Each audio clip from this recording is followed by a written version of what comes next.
Since it first launched, the Moto G series has been immensely popular.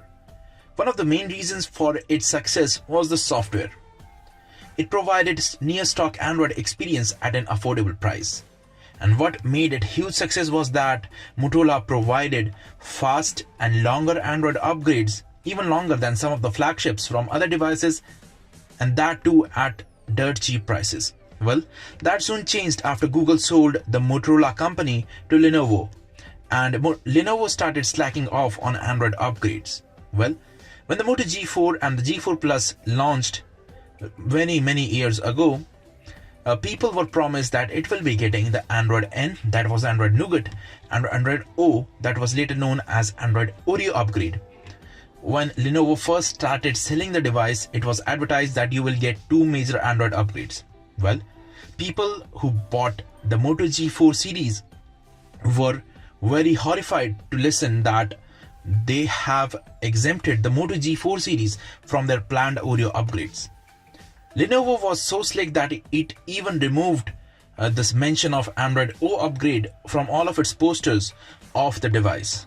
There was a huge backlash for it, and eventually company backtracked on its mishap and said that you will get the Android Oreo update. And this was back in September 2017.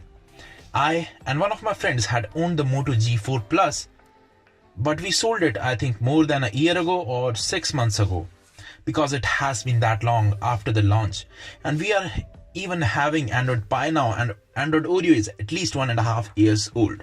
Well, good news for those who are currently using Moto G4 Plus, because the Android version 8.1 with Android security patch of December 2018 has finally arrived, and it has started to roll out in the US, and it will be rolled out soon to all other regions.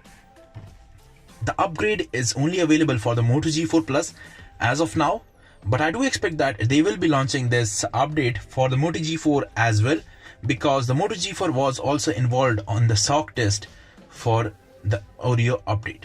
So thank you for watching this video. If you liked it, click on the like button, and also let me know your thoughts in the comment section below. Do subscribe to my channel for more videos. Thank you and have a nice day.